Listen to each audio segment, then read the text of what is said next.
Yeah, we're live. I'm back. I made it. Excuse me. It's been a long adventure.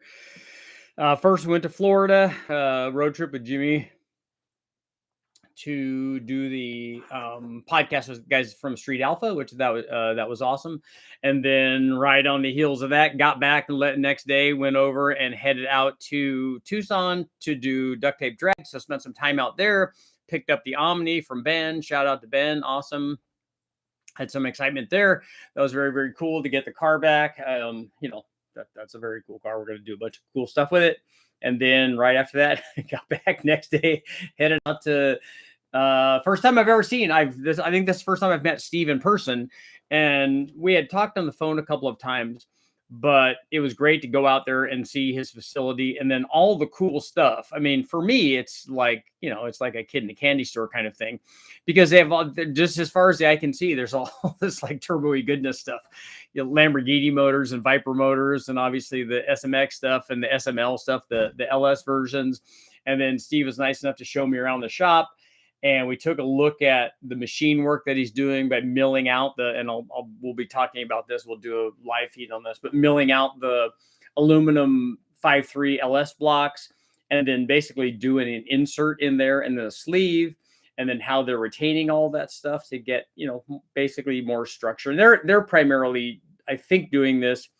I think that things have lots of strength and they can make lots of power, especially the Siamese bore ones, but to get the thing to seal properly. And so I was talking to him about head gasket sealing. They use a lot of the, copper head gaskets and O-rings and stuff. And so that's really cool stuff, because he does it, the stuff that he's building is at a level that I don't ever see.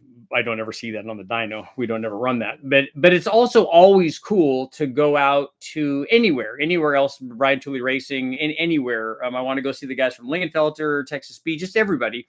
And I like going out and seeing how other guys do dyno testing. He's obviously been doing it a long time and makes lots of power, knows how to do that. And so he's obviously very good at that. But still, after you've been doing something for a long time and you see how other people do it, like when I went back to see the guys from Brian Tooley, I'm like, oh, that's a fantastic way to have your front cover and the water and everything set up to facilitate cam swaps. It's like a lot faster. I mean, I got to where I could do cam swaps pretty fast on an LS, but this is like a whole nother level. So you go there and you learn stuff. And this is the same thing. Obviously, I go there and don't try to tell people how to do their testing and how to do their job. And that's not me. I wouldn't expect somebody to come into my house and start telling me how to do the things in my house, even if they thought that they knew more than me. That's just not what you do. And not that the situation exists where, there's a knowledge discrepancy. I'm there to learn. So it's very, very cool. And to see how they do it all. And they do lots of cool stuff. Great guys there. I got to meet all the guys that are building engines and all that stuff and doing the videos. And it's really cool stuff. And then to get feedback from him, on this whole YouTube thing, how do you do this, and how are you guys doing, and how long have you been doing, and all that stuff. So it's very, very cool. But also to get to go do the thing that I like to do, and that's dyno testing. So I got to jump in and swap some cylinder heads and stuff, which on an LS, which is obviously right up my alley. I could do that fairly easily. So it was good to do that. What we did was, and we have a video. I have a video coming out, and Steve also has a video coming out. So it'll be interesting to see. We're obviously both in both of those videos, so it's not like we separated those things, because we're there talking and communicating and figuring out, why things are doing the things that they're doing. And I quite honestly, I was very, very surprised at a lot of the things that we did while we were testing. So again, nothing but cool, like learning experiences. But what we did was he had a LS3 crate motor, and then he put a cam in it, one of his cams. And then we just did a head swap. So we did AFR has a new set of LS3 heads coming out. So they're bigger than, they have a mongoose head. And then now this is a bigger version of that, a 275 cc intake port, and then a bigger intake valve. And so they're going to be introducing them, I think, at PRI. And so they wanted to do some testing on them. So we're like, Steve and I talked about doing a test there. We've just been ongoing for a long time. And so the deal was, hey, let's test this NA. And he said, well, these guys are going to send me a blower. I said, well, let's do it both ways. Let's test it back to back NA, and then let's also test it back to back, with was a Vortec YSI supercharger. And then so all kinds of testing along the way too, like pump gas and E85. And then we tested a radius air horn. And then the other thing that Steve did is put one of his Superbility goodness intake manifolds on it, so that it's a typical kind of short runner deal, where what that did is allow us to run fairly high RPM on this thing. So the thing, it has lots of cylinder head flow. We know even a stock set of LS3 cylinder heads flows a lot, enough to support way more than the power level that we were at, certainly more than the NA power level that we were testing at, because an LS3, stock LS3 heads are over cylinder headed for that size motor and that specific power output on those 6.2s, because they get, they got 300 plus CFM heads, and you have a motor that's rated at 430, even though it makes closer to 500 the way that we engine dyno test it. But it works very well. It works very well. And getting more power from that is not a function of, can you make better heads than that? Yeah, lots of people do that. AFR, their Mongoose head was already way better than that. And this was an even bigger head. And quite honestly, I think when we look at the results of this test, when these videos come out, we'll see that, like I've talked about time and time again, is that we're not like capitalizing on what the head is capable of doing. We're overheaded and undermotored basically in this kind of test. And even, you could argue even more so with boost, because boost cures a flow issue that you might have with a cylinder head, because it's got positive pressure, like with the throttle body thing. I don't think it's quite exactly like that. And Steve and I talked about that. He's like, well, does the head still have the multiplier effect? And so we got into discussions on that. So very, very good stuff. But we were able to do lots of dyno testing in fairly short order.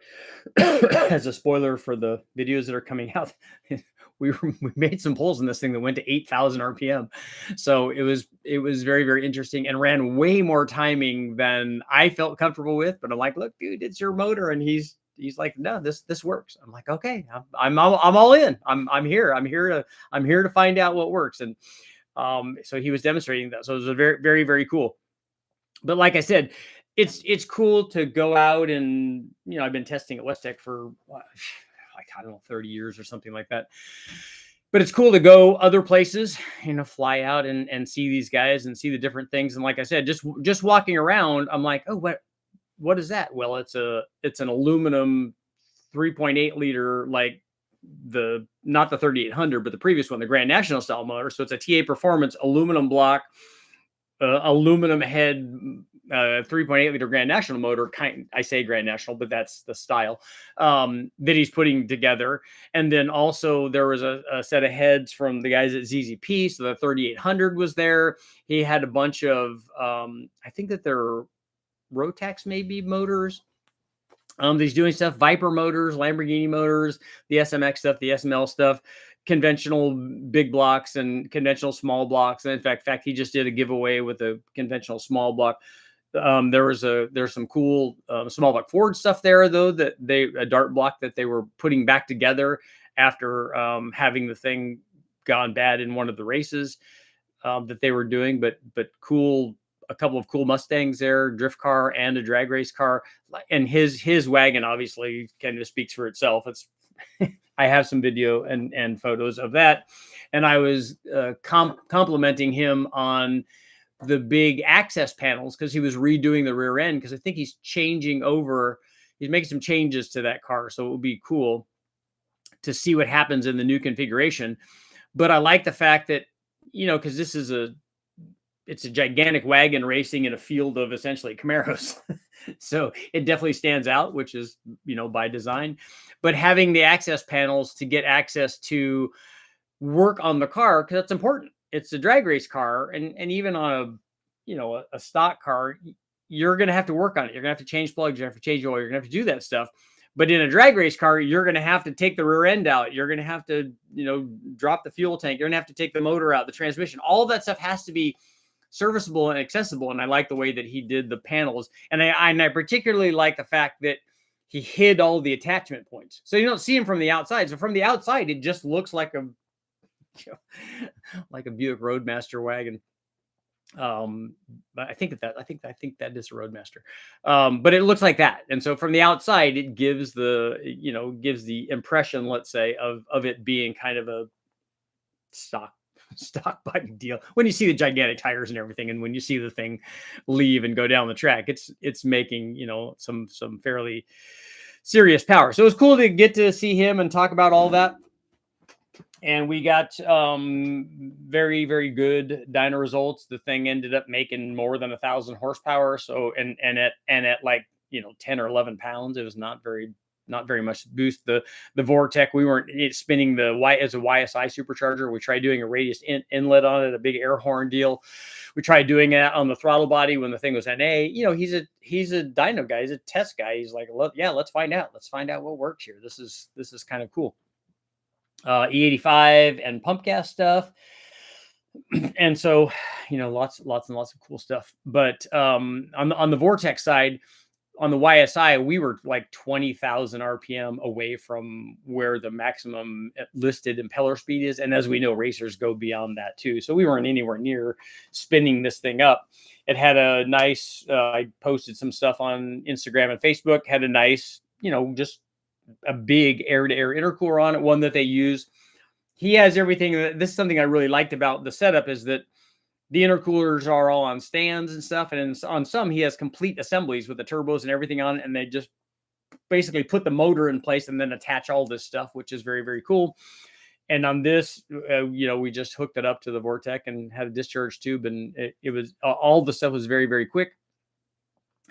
And so that facilitates like you getting a lot of testing done. So you're just basically, instead of, it did take very little time because the guys are very good at this, swapping the head. So we just jumped in, and each of us took a side, and we just took the heads off, put the airflow research heads on, swap heads, in really, really short order.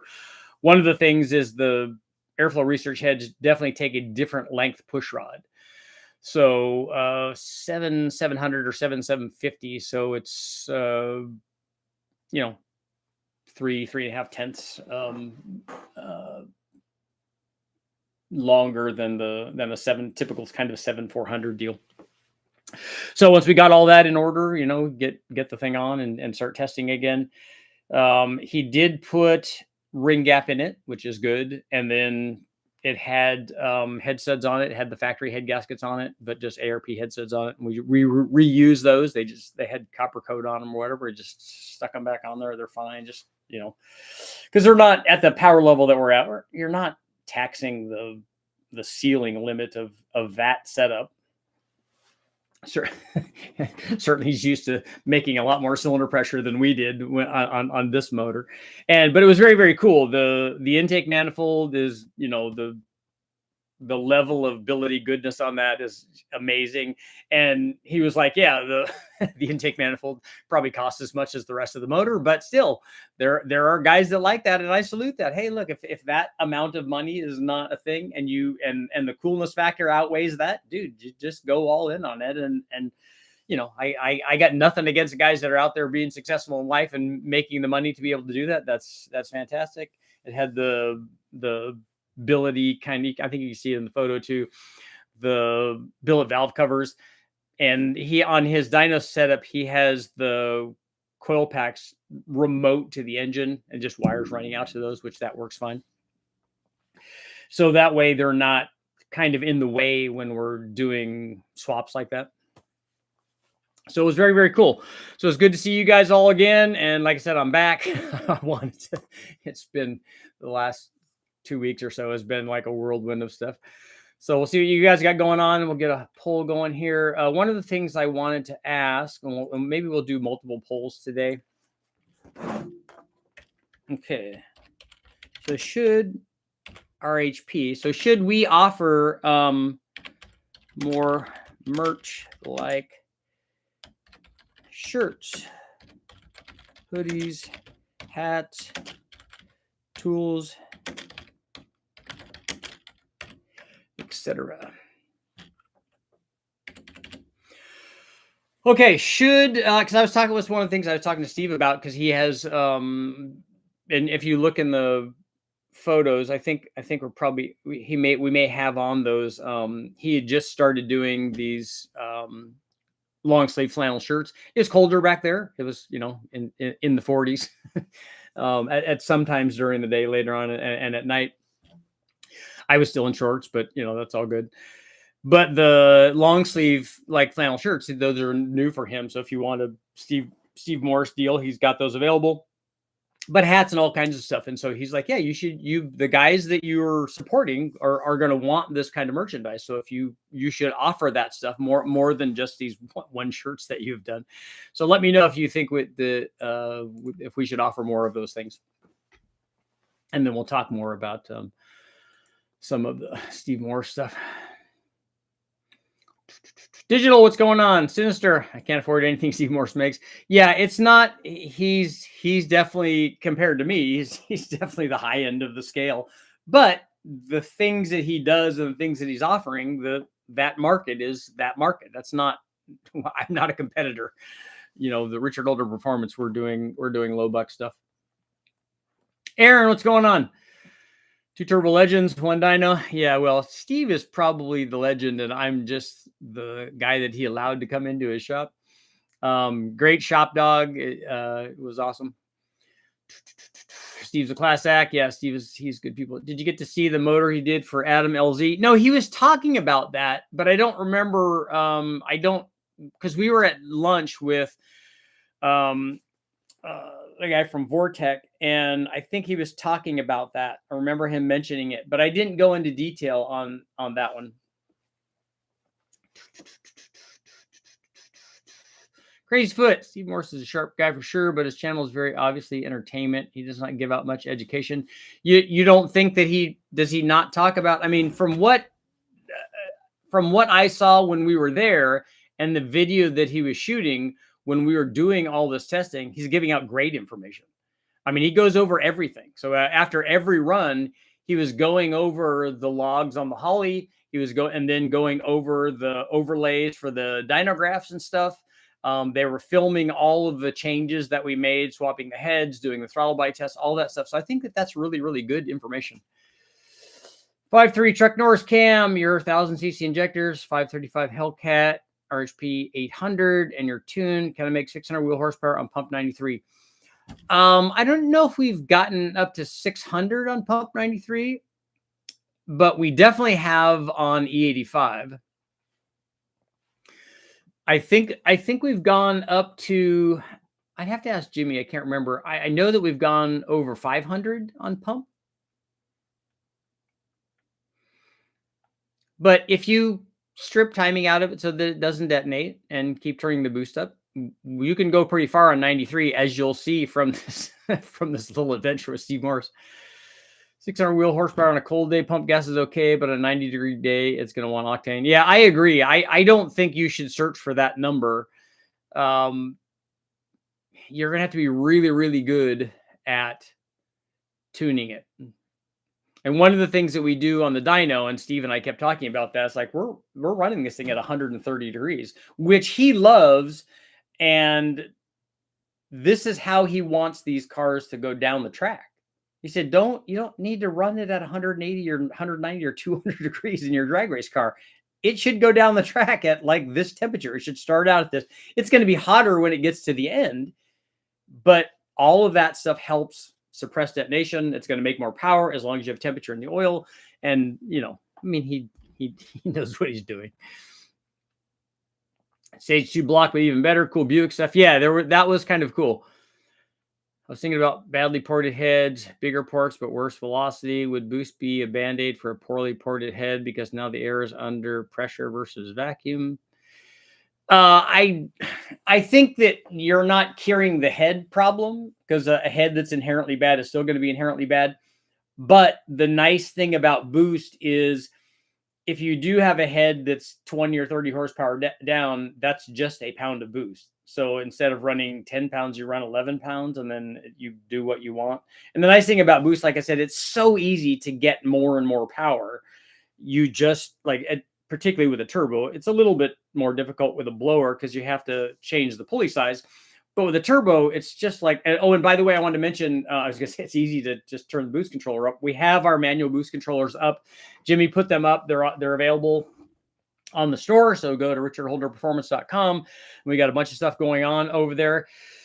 So that's easy to offset it. You know, I don't know that you cure the problem on a pressure versus vacuum thing, because it's not the bad head is not just vacuum, but you will now be able to make a multiplier of whatever's there. You can make lots and lots of power.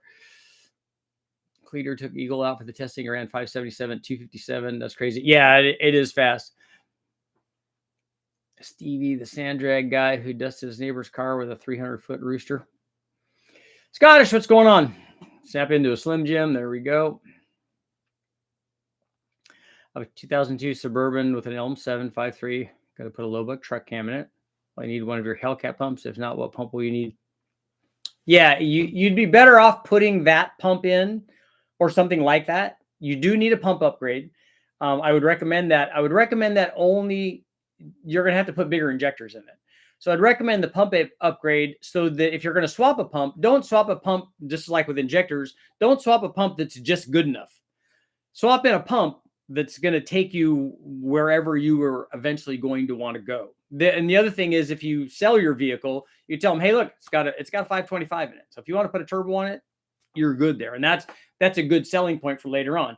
Also put big enough injectors in there, because we'll have tunes. We have tunes for all the size injectors and the different cams and stuff. And so put big enough injectors in there again, so you can go up. There's no downside to putting 1,000cc injectors in as opposed to 50-pound injectors in, because neither one of those are going to cause any sort of drivability issue.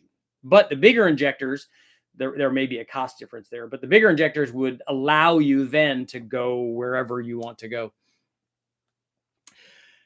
Any recommendations on 4.3 liter V6 cam NA? Yeah, there's, I mean, there are limited numbers of those available. I don't know what year you have, whether it's a balance shaft motor or it's a flat tappet cam. I don't know what year that is.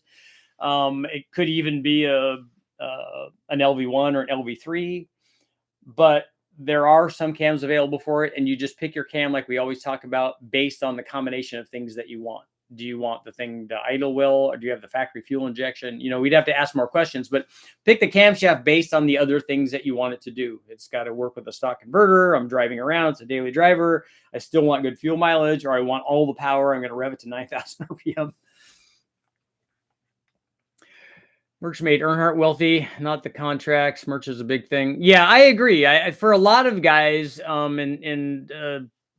Steve was talking to me about things that some of the bigger guys are doing, and I'm amazed at the money that people make on some of these programs like that. I mean, we're not that, but it's amazing, you know, how many shirts and all those things that people can sell. Enjoying the show in East Texas. Have you heard about the Ford Whipple Stage 2 recall? Some stuck throttle issue. Wonder if they disabled the cancel throttle upon brake activation. It reminds me of the 2000 Toyota. I haven't. That's news to me. I haven't heard about that. But that's good information. I'm not all good at tuning. I'll be 100% depending on you guys tuning it. 500 will be very fun on a daily driver. Yeah, 500 at the tire is doubling the NA power output. So it's a lot. Good shirt Slocum, junkyard razor blade rebuild, and ring gap. Takes you to Gapplebee's. Yeah, there's no shortage of clever sayings that we have available already. That's not the problem. The logistics part of it is the thing. You're up my neck of the woods when you're at Steve's. I saw a short clip from him when you were there. Guess it's very cool to work with the Morris family. Yeah, they're really, really, and that's the other thing, is they're good people. And Steve and I talked about that because we talked about the fact that, you know, we've been doing this a long time. And I said, you know, when I got into this industry, that, you know, I'm just a young kid or whatever coming into this industry. And then when I started working for the magazines, you get lucky enough to meet a lot of these, like, you know, a lot of these legends. And I'm like, Some of them are awesome, like John Lingenfelter. So I can say nothing, but there's no amount of good things that I could say that would cover how awesome that guy was. But there's also the other end of the spectrum. A lot of guys that I met that, oh yeah, this guy's done all these great things. I'm like, the guy's kind of a tool. Any chances of you all testing Summit's new Pro small block Ford cam, 625 lift with 1.7s and multiple duration choices? 625 lift is a lot for a small block Ford. Is it you'd have to have a dedicated small block Ford to, I'm assuming that those have also lots of duration. I'd have to look and see what the new ones are. Not be part of the topic, but I'm wondering if your truck plus cam would work well with high compression LS. It's a plus 4 dome piston, LQ4 30 over. Everything is forged. Yeah, what heads do you have on there? A plus 4 dome is not very big. That's not a lot. Oh, 799 heads. Okay, yeah, that would be higher compression. Yeah, the cams don't care about compression. I know that all of the cam things tell you that, hey, yeah, this one you gotta, you should run this with more compression. What they're telling you is that, hey, this is a big cam and it's going to lose power down low, and if you add static compression, compression is going to change the power everywhere regardless of what the camshaft is. It doesn't matter. So if you go from 9-to-1 to 10-to-1, you're going to pick up this amount of power, and you're going to pick up that amount of power everywhere, all the way through the curve. And it doesn't matter what the camshaft is, it's going to pick up that amount of power. It's going to pick up a percentage gain, let's say. And so it will do that regardless of the cam. So yeah, that cam will work. So don't worry about that in terms of its relation to compression. Pick your camshaft, just as always, pick your camshaft based on other things. Dynamic compression and the detonation threshold versus octane might be one of those. What the converter that you're using is, what you're using the cam and the motor for. Is it a daily driver? Do you want good drivability or idle, or you're towing with it? All those things come into play for choosing the cam, but compression would be very, very low on the list of that. Richard, it's been a while. I've been working a lot on the drill ship with the worst internet ever. Did my first startup of my SRT4 swap 83 Shelby Charger. That's a very cool swap. Last night with the Garrett 3076. So that's going to be a good one. Close to driving it. That should be able to make really good power then. Dyno my 383. So how did it do? How did the 383 do? I want a cam for my Trans Am. LS1 manual. Want to stay NA 342 gear. I think your truck cams may be a bit small.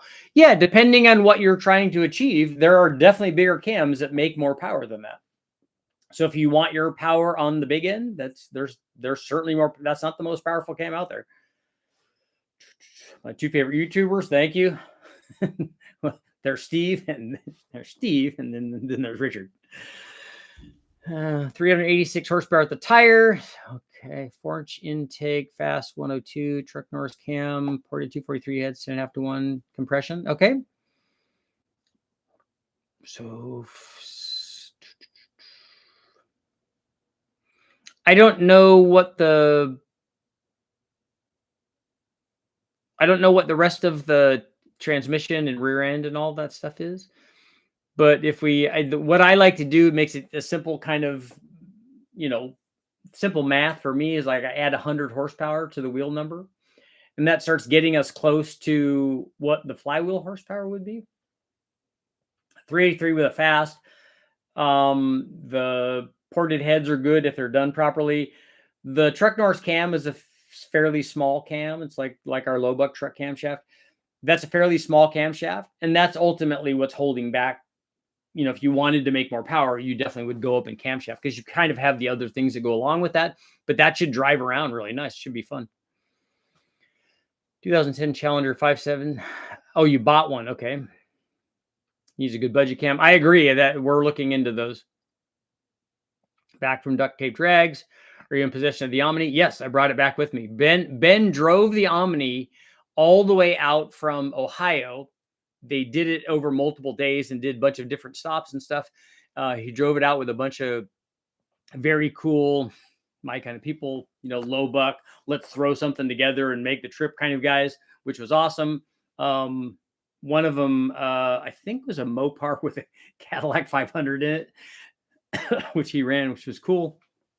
He said, "Man, this thing floats the valves at like 4,500." I said, "Yeah, they're not really designed to make lots of power at high RPM." Transmissions are built 4060, strange S460 gear. Okay, hoping to get.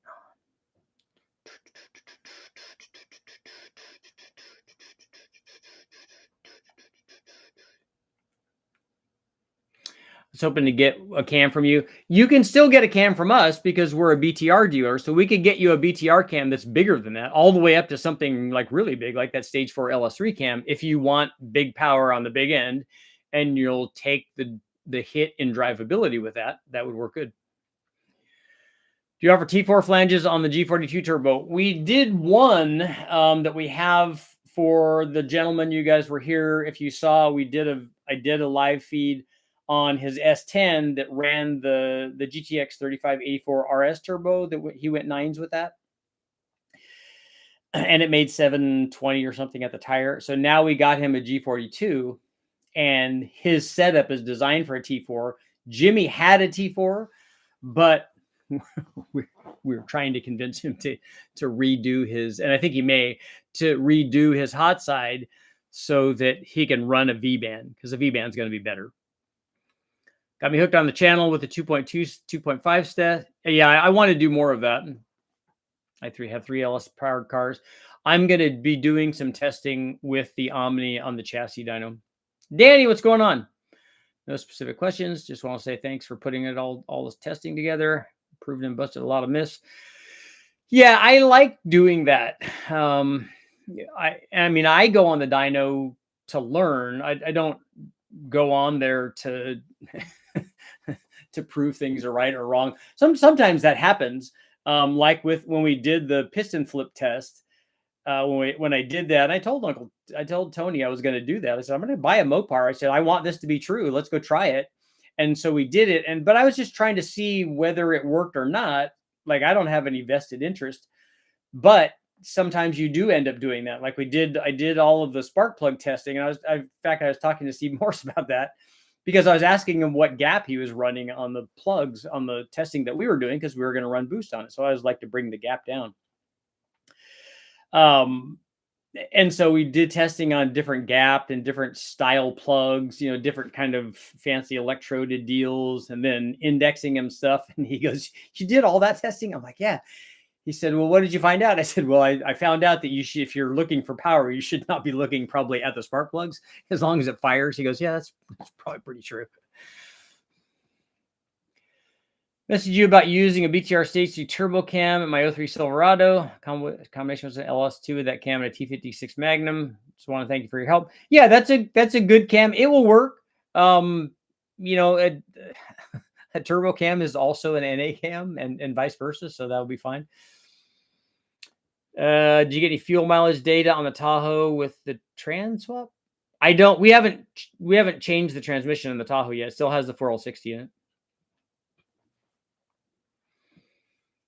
Did Steve show you the billet decks he's making? If you're talking about the 5.3, then yeah, we did take a look at the inserts that he's doing, which is really, really cool. And a lot of that stuff is awesome. So I did take photos of that. In fact, when he was walking me around, I kick myself now because I just had like a day and a half or 2 days there total. And when I first got there, I went there. When I flew in, we were going to start testing the next morning. And I flew in, I said, "Hey, I'm here." He said, "Well, I'm going to be here late, so just come over." And where I was staying was like, I don't know, 6 minutes away or something. So it was really nice. So I just drove over and he's like, "Yeah, well, let's take a walk around the shop." And all of the stuff was very cool that he was talking about, going through all the CNC machines and all that stuff. And, but I should have been filming it while he was walking around, because he talked about those blocks and all the stuff that they're doing. It's pretty interesting. Super thankful for the videos. Yeah, and I'm gonna have more coming out from now until the end of the month, or to the end of the year. 6 new cams in the Pro Series, 204 to 248. That's a lot. Did the sun take you in the drift car? No, both of the Mustangs were up on. They were up on the hoist. The drag race motor was hurt. I don't know about the motor in the drift car. I think it was. I think that car was still running. But yeah, I would take a ride, and that would be cool. That would be kind of awesome. I was looking at unfortunately, and I have some photos of it, but I have the little Ford got hurt, and so he was telling me a story about that. I'll try to remember what he was going over, because they took it apart and checked bearings on it, but I think didn't check maybe all of the bearings, and the ones that they checked were good, and that the center ones I think were problematic or something, and then they took it out and ran it, and it hurt itself. How many of you use?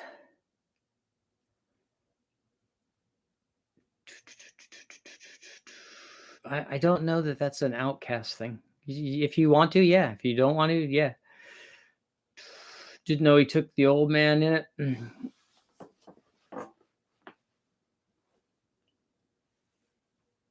Yeah, I like the billet blocks and the billet heads. All that stuff obviously is very, very cool and allows you to do things that, well, I mean, they're doing it at a power level that's amazing. What's going on, Matt? I was out your way, man. I was out in Tucson. Did I learn anything while I was there? Yes, very much so. I learned that I don't understand how he was able to do the things that he did on that motor. It doesn't make sense to me. You know of anyone doing testing on an old school 2.3 Mustang that had the draw through turbo system? I've ended up with one. Were those draw through? I thought that they were still blow through, but that they didn't have any intercooler on them. But I'd like to go look. I mean, it would be cool. Kyle broke 2 rods in the Blueberry. Number 4 main was toasted. The drift car's fine. Okay. Escaped the Michigan weather. Good call. It got nasty. Yeah, it was sunny part of the day, and then the wind would come, and then that would blow for a while. We got rain, and it started to get colder, but obviously no snow or anything. Give me a call next time. Yeah, I will, Matt. It would have been cool, but I wasn't out there very long. It was just a arrive home from Florida. The next morning, I left and drove. I think it's 13 or 14 hours or whatever to get out to Tucson. Sleep on the way, sleep in the truck, because that's how we do it. Tuning was set at 38 degrees at 3,000 RPM. Distributor was not recurved and add timing to 4,000. Timing at 44 to 45 at full advance. 10.5 to 1 pump, 496 Ford pistons. How do I tell if it's hurt? That's way more timing that I would certainly start out with. I don't know what heads are on that. If an iron head might want that much, but I would start out way less than that and then work my way up. The very first 2.3 was a draw through, like 1 year only. Okay. If a car peaks at 6,700, should you shift it 700 or more like 6,900? To get optimum time and mile an hour in ET at the track, you're going to have to test shift points, but typically it's past the horsepower peak. Because what you're trying to do is if the power curve goes up like this and then falls back down, past the power peak, you want to shift where it drops the power back down so you have the most average power production, and then adjust from there. And you might want to, and it might be different at different gear ratios. I mean, at different gears. So first, second, third might be different. I think a lot of people would be into you giving tours of your cars and swapping and adding parts of them. So project cars are what we want to see, and we're going to have some of that. Definitely the Turbo Tahoe is a good example of that, but other ones as well. Jimmy's putting together an S2000 that we're going to test a couple of different turbos on, has a built motor on it. The NSX is a J series deal, and we're going to test a few turbos on that. My Mustang will have an aluminum LS, and we'll test things on that.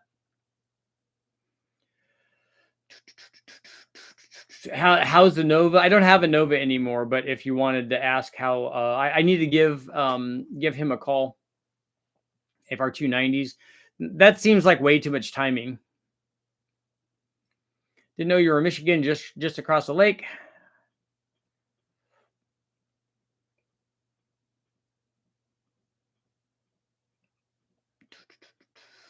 Talk about lucky dropping a valve and only hurting the valve. That's really rare. What timing gear set would you recommend for an LQ4 using your Truck Plus cam 799 heads in the dome? We use stock gears in them, and if you want to upgrade the chain, you can get a different chain. The German one, I think BTR sells those.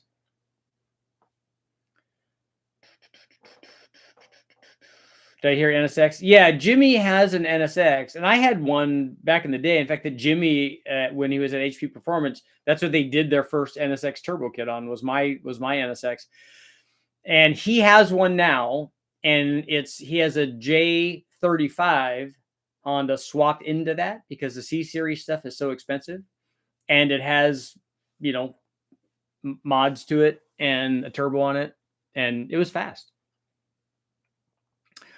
What's the engine build breakdown on your LS for the Mustang? Just curious what you're running, since you've seen a lot of combos. I'm not going to be putting together a combo that I think is the best combo by any stretch of the imagination. I'm going to put a 5.3 in it, and it'll have forged rods and pistons so that we can run different camshafts in it. It will probably have airflow research, maybe enforcer heads on it, because we're never going to run it at 1,000 or 1,500 or 2,000 horsepower, or whatever. We want to use it so that we can test stuff, and I can show on the chassis dyno, in the real world. And I just want a cool car to drive around. I want to drive my Mustang around. It's been a long time since I drove it, and having an all aluminum motor in that would be awesome. In fact, when I was with Steve, we were laughing because we walked over and we're taking a look at the two Mustangs, because he said he was talking to his son about those, and he's like, should I just put an LS in? And he goes, no, you should leave it Ford, because it will be more unique. And I laughed and I said, isn't that weird that having a stock motor in it and not swapping it is now more the other guy's thing than LS swapping it? But I want to put an aluminum motor in it. And like I said, it'll be not a crazy build because it doesn't have to be, but it'll be an aluminum motor with forged rods and pistons, probably a stock crank. And then we'll put some kind of cylinder head on it. Like I said, maybe an airflow research enforcer or something on it, probably a fast or something. And then we'll have our turbo set up on it. And then we'll try 35, the GTX, the G35, G42. We'll try different turbos on it and see which ones, I think after being in the Tahoe that the GTX 35 is a really good street turbo.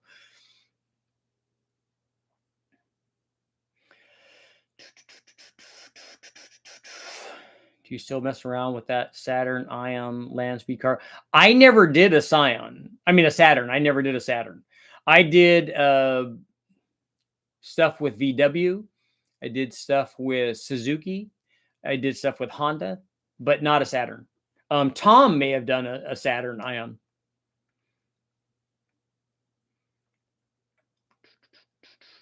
It was dyno tune and 38 degrees was a number. Shop change distributor did not recurve it and set timing at 38 at 3,000. It was an error. When I changed the spring and check timing, it was 45. It scared me. Yeah, you could do a compression test on it and just see if there's any problem with it. And having the distributor curved correctly, particularly if it's an HEI, is definitely a thing that you have to do. Because what happens with HEIs is they tend to have way too much centrifugal advance. So, if you set it at 10 or 15 degrees of initial with no advance, and then by the time you rev it, they may have 40 or 50 degrees of centrifugal advance. And so what we have to normally do is we have to put stops on it to only give it, if we want 10 or 15 initial, then we give it 25 centrifugal, and then we work with those combinations because it has to have enough initial timing for the thing to start an idle wheel. But then it also has to have not too much, and then obviously not too little centrifugal advance. Because if you have 10 degrees of initial and 10 degrees centrifugal, you only get 20 degrees, and that's never going to work. Then you have to put a bunch of initial in it, and then it's going to be hard starting. It's not going to want to shut off. So you have to get that balance in there when you're doing a distributor.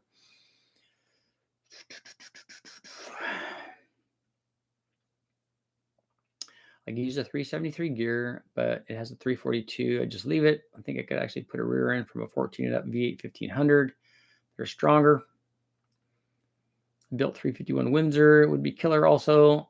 They're doing numbers with the Ford engines. Yeah, like I said, making big numbers is not what this is going to, it's a test bed, basically, not a, hey, let's go a million miles an hour. It seems to be okay after 45 degrees of timing, but I'm concerned about ring tension, or I do see a lot of crankcase vent through the catch can. So you have a lot of blow by. Yeah, I don't think you should worry about ring tension. You're not going to hurt ring tension from detonation like that. What you're going to hurt is you're going to hurt a piston. Distributors tuned now, 20 degrees initial and 38 total. Okay, that seems like a lot of initial timing to me to get it to idle. Does it shut off well when you do that? You have to have long tube headers to cam your 5.3. Who said that? That's nonsense. Talking about Ford motors in a Mustang, maybe think of a Carcraft 200, the 93 Cobra. Yeah, those a Duttweiler motor when they went 200. When's the Big Bang video on a Nissan 570? I don't have any of those. I don't have a way to run one of those. But obviously they can make a lot of power. I don't know of anybody that does. Do people have cams for those? I mean, I know you can port the stock heads, which you can do that on LS stuff too. I was talking to Steve when I was there about the machining of the stock blocks and then doing the insert in them and then doing a sleeve in them. I said, well, on these blocks, I said, where do you, like, what happens first? I said, do you have a head gasket sealing problem before you have like the mains moving around? Because we know that we can go to 1500 and still have the thing seal because we've done that. And so I said, do they have, he said, yeah, sealing issues, head gasket sealing issues are a thing. He said, so we're trying to stop that from moving around and the sleeve strength and all that. I said, but do you get to a problem there with the bottom end moving around? He says, yeah, we try to dowel that. And he also said that they're working on something else, something similar for the bottom end, which would be cool.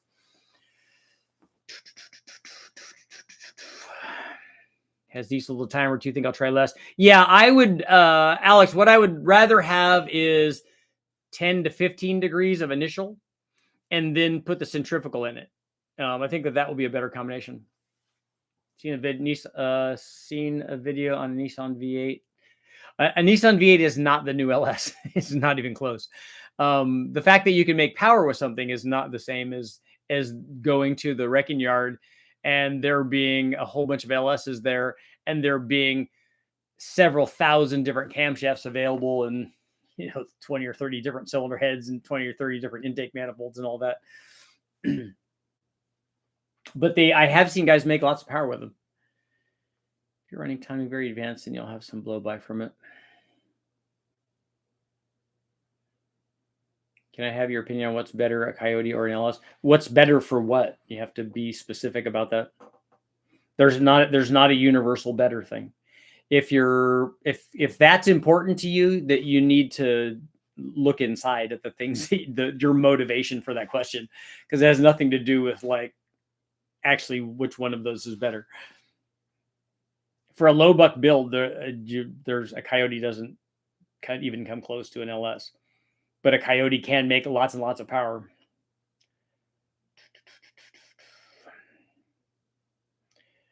Guy on 1320 has one making 2,200 horsepower on a stock block and crank. Yeah, I think that the block and the crank are the last of the things that you have to worry about.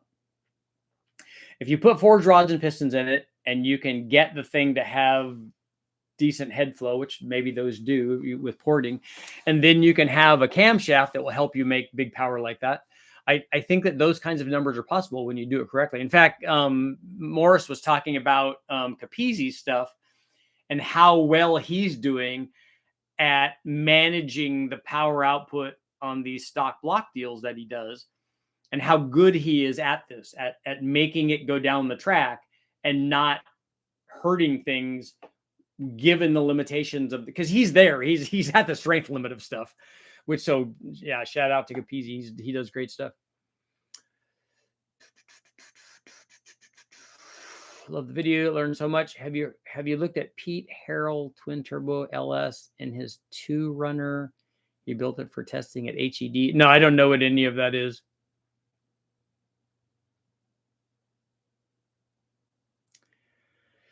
It's not the new LS, but the Nissan guy can stay Nissan. Yeah, no, that's cool. I like that, guys, and I hope that guys embrace that new thing and come out with cams for those and stuff. Isn't that the point? Being able to make power that the next guy can't? Isn't that the point of what?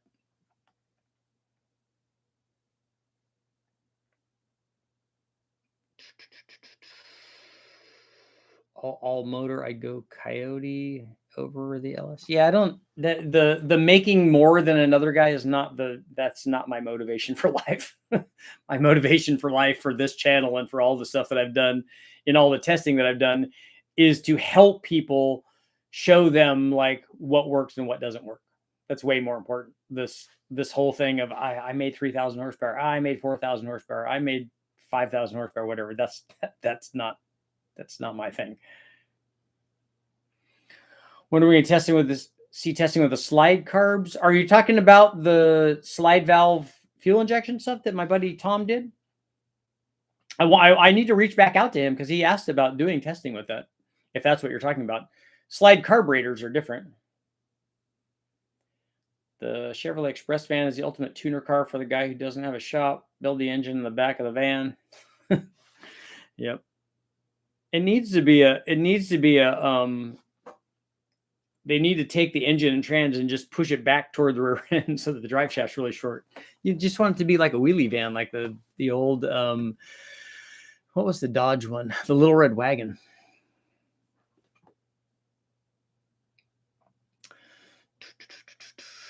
Coyote's too expensive. Yeah, the Coyote, I mean, there's no doubt that you guys are making lots of power with them, and it is a good combination. And that's the thing that people don't understand, is that especially younger guys, I think, where they're still ego driven, is that one of those things doesn't have to be the best. They can both be good, and that's a hard thing for people to understand. You're arguing over a Boss 302 Mustang or a DZ 302 Z28. There's no bad choice there. One of those, all the other ones don't have to be terrible for the one that you like to be the thing that you like. That's not a thing. What would be the pros or cons of 4-valve versus 2-valve head? Seems like the only meaningful difference between the LS and the Coyote. Otherwise, weight and cost of the matters. There's way more difference than that. You have a 4-valve head. You have you have overhead cams, which you get an RPM more. You have bore spacing limitations of a Coyote, so displacement limitations. There's a lot of things, but none of that matters. That you're asking yourself the wrong question there. The question you should be asking yourself is, what power level do I want to get to? And then if there are other secondary questions, like how much does it cost, or am I brand loyal? Do I want to put a Ford engine in a Ford? All that's great. All that's great stuff. But the big question is, if I want to make 1,000 horsepower? Well, any motor can do that. they all can do that. And so there's no better thing for that. And then none of us are doing 3 or 4 or 5,000 horsepower deals. At least I don't think that the people here that are watching this are. So that becomes a moot point too. I'm wondering what's more reliable when having 800 plus horsepower, an LS or a Coyote. There's at that power level, there's no concern for reliability. We tested Ace's fuel injection. I have not. Oh, the Hemi under glass was another one too. Yeah. Changing 4 cams at once would be expensive. Give me a single cam. Yeah, no, from a cost standpoint, there's no comparison. The LS is way less expensive to make power with than a Coyote is. And also and availability. It's not even close, the number of LS motors that they made versus the number of Coyote motors that are made. We see that from just availability standpoint. So if cost is a thing, then that's why the LS market is so much bigger than the Coyote market is. But both of them can achieve the thing.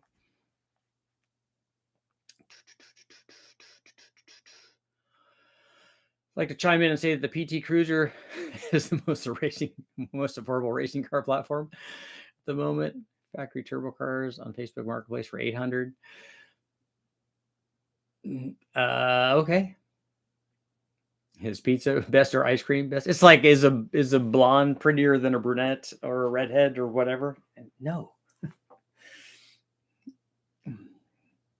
Like the head bolt pattern on the Nissan for boost. Again, guys argued about that too. Like I remember that way back in the day of the Ford and Chevy stuff. Oh, Fords only have, 4 bolts per hole, like an LS does. So you can't make any power with those because, there's not enough sealing. Really? Yeah, the LS guys have been making a lot. And then the Chevy guys, the small block Chevy guys, oh, there's 16 head bolts. It's way better. It's not. There's Siamese ports and stuff. There's all sorts of different things that are right and wrong about them. Just use a Triton V8. It'll be fine. Yeah, 3-valve. The LT is very good. Yeah, the LT, again, and if you want to talk about things, that's one of the reasons that I do what I do, is like, I will talk about the good parts of it, and that's fantastic. There are lots of good parts about lots of things, but also that we have to talk about the negative parts. You can't just say, hey, look, this guy made this much power with this. Okay, great. But there still are limitations. With the LT thing, which is why I don't think it will ever be what the LS is, it has limitations in fuel supply. If you're doing direct injection, you either have limitations in the fuel flow capacity, or if you solve the limitations in fuel flow capacity, it's expense. So to fix that problem and still be direct injected, which is good, it costs a lot more money than it does to do it on an LS or even a Coyote, because you can just put regular injectors on a Coyote. And then even the later Coyotes are port and direct injected, which I think is a good way to go. And you can do that on the LT stuff as well. But again, the more complicated that you make it and the more expensive that you make it, the smaller the market potential is. PT Cruiser is the exact same block as the SRT. You can make an older turbo Dodge 568 trans hold to it. Yeah, no, I'm a fan. There's good stuff there. Like the Hemi Swapper Prowler, got an SRT4 Neon, immediately blew head gasket after just one run, sold it. Modifying an LT can be expensive. You can't compare the Coyote to a Caveman LS motor. Siamese Sports took me back. I wonder what would have happened if GM would have fixed the steam and oil ports on the 400. Yeah, not just that, but I mean the intake ports are Siamese together, and the exhaust ports too. And so sealing can become, you guys want to argue about or point out the sealing deficiencies of those for making headers or making intake manifolds, that sort of stuff. Do you know anyone else doing the LT head on an LS? Yeah, there are people out there doing it. I personally don't think it's a worthwhile thing, but again, I salute people doing that. You tune older turbo Dodges by upping the boost with the fish tank valve, blow head gasket, get back the fish tank valve off. Well, the turbo Dodge stuff was a lot like the boosted 5-liter stuff back in the day, is that they were turning the boost up and then also putting bigger injectors in. We got the plus 20s or the plus 30s or whatever. And then hopefully that's given the same amount of duty cycle because there's nothing managing that. There was no airflow management or anything. You're turning the boost up to get to the boost cut and then having to trick the boost cut and then add a bunch of fuel. And, with some results, I guess, that there aren't there people running both direct injection on an LT? Yeah, they are. They're doing that. And you can do that. The piston design is designed for direct injection and not port injection. And I don't know when that sort of thing, or if that sort of thing even comes into play. PT Cruiser Sport model, turbocharged and totally unnoticed by the racing crowd. I see a lot of PT Cruisers because I always go look and see if the turbos are there in the intercoolers or this stuff, but I see a lot of those in wrecking yards. So I'm familiar with those. But a 4-valve, Omni or a 4-valve Daytona, which they had those later on, that is a good upgrade for that. Quite honestly, I put a K series in it, but that's because I like Hondas. I wouldn't stay brand loyal to that. If I was going to swap a motor into, like, if I was going to swap my Omni, it wouldn't be to a 4-valve Dodge motor. It would be to a 4-valve Honda motor.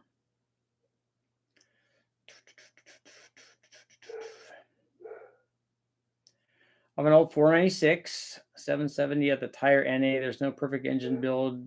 It's what you want. That's a lot of power for a 496 at the tire.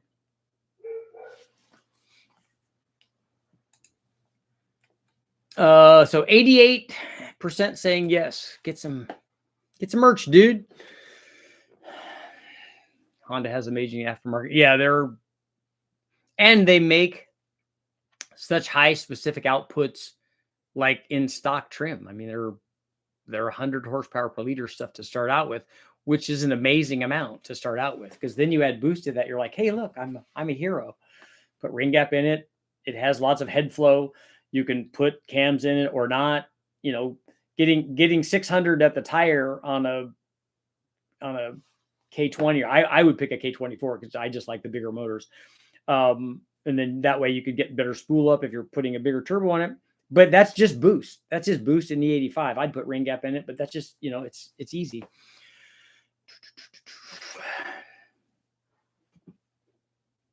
I'm more thinking of people that aren't in a place to do swaps. Yeah, no, I'm Robert. I'm all for guys, start out with some sort of turbo motor, because then the gains that you can get from that with simple mods, an exhaust, a boost controller, like we have now, you can get big power gains relative to the things that you get when you're doing any kind of NA deal. Oh, I'm going to put a header on. I'm going to put a cold air intake manifold on. Yeah, it sounds good or whatever, and some sort of catback exhaust. But if you take a little Honda Civic, a D series Civic, and you put a header and a cold air intake manifold on it, you're like, hey, look, I made 10 horsepower or whatever. But then when you put boost on it, you're like, hey, I made 100 or 150 or 200 horsepower. It's just like a better deal. Why would you destroy a GLH by K swapping it? Carroll Shelby would be so mad. Yeah, I don't think that's a thing. Remember when the 5-liter Mustang pages for the Fox body and the Summit catalog is like 68 pages and the LSF was 2 pages? The tables have turned. Well, yeah, they stopped making Mustangs a long time ago. I would have been $3,000 into swapping my Geo versus trying to make the power that I'm making through building the G10. Yeah, what were you going to swap in there? Like the motor that I would swap in a Metro or the Sprint Turbo would be like the Swift motor, the 4-cylinder twin cam motor. It's a 1.3, so it's not a big block, but something like that in there would be cool. I'd like to do a 3-cylinder version of that. I think that would be cool.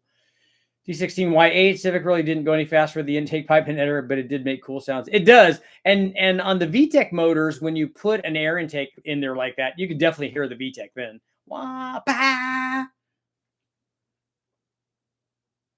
think Carroll didn't just wants to make his stuff fast. He didn't want brand loyal. I think it's ironic saying that Carroll Shelby wouldn't want you swapping engine stuff when he's known primarily for swapping a V8 engine into a small British car. Have a 5.7 LS and want 500 wheel. Which of your 2 turbos would you recommend? No track time with this ride. I would recommend the GTX 3584 RS. It will easily do that. And it'll be much more responsive. 500 at the tire is really easy. That'll be just boost. Of K24 with a transmission sitting on the ground in my garage. I just have to put it in. There you go, man. Hey, can you take some measurements for me I'd like to see, well, I wouldn't put it in a sprint anyways. I just want to see if you can tell me what the width and length dimension is of that. I'm curious. What kind of NA compression can you run on pump? E85, minimum 50%, worst case. You can run any amount of compression on E85 on an NA motor. You can run whatever you want. Just put the right camshaft in it and get the dynamic compression there and get cold air to it. And there's no limit to what you could run if you get the right combination of those things. We had one, but was H22 from 2000's Prelude any good? Yep. I ran an open header for 30 minutes. Yeah, that's good. Okay, we're at their time. I got somebody at the door. I will see you guys all tomorrow.